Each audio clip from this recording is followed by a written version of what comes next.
Following the release of that police body cam footage showing Nichols beating at the hands of Memphis police officers, law enforcement officials in the WLFI viewing area released statements today. News 18's Perry Apostolakos spoke with a few local police chiefs today, and she joins us now in studio with the reaction. Perry?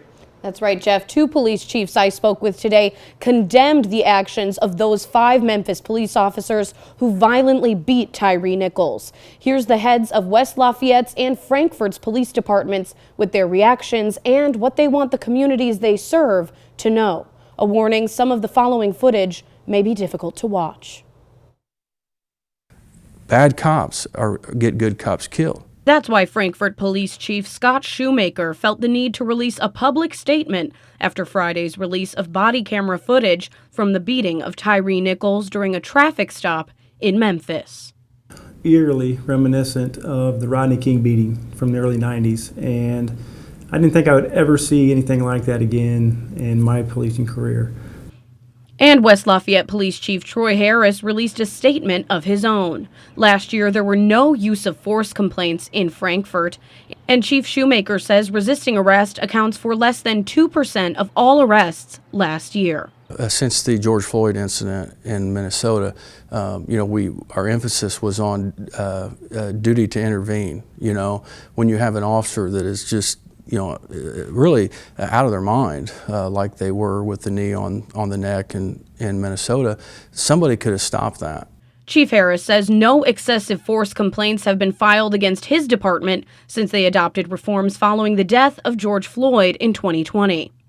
You're going to hear many of the things that we've already done.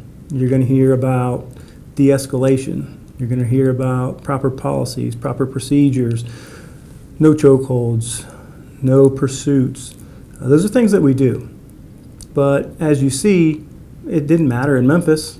They had all of those in place. Lafayette police officers were eventually cleared by 2 special prosecutors after a canine mauled an unarmed black man, Richard Bailey of Lafayette, in 2019 and left him in a coma for 6 days. The Lafayette Police Department said Bailey resisted arrest, but his attorneys argued the force was excessive.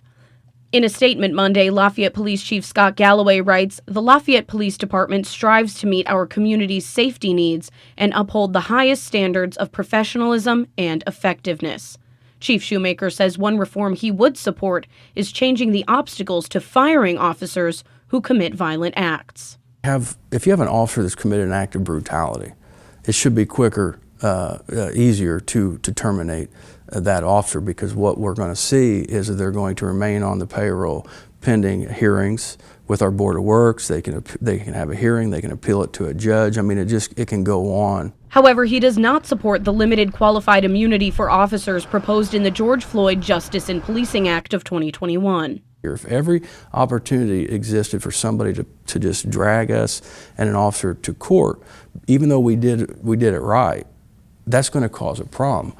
Chief Harris says the WLPD hiring process is vigorous for a reason. You have to have officers that police with empathy. And Chief Shoemaker keeps a close eye on his officers on the street. But if you're not fixing your house, if your house is a mess, that's what the public will see.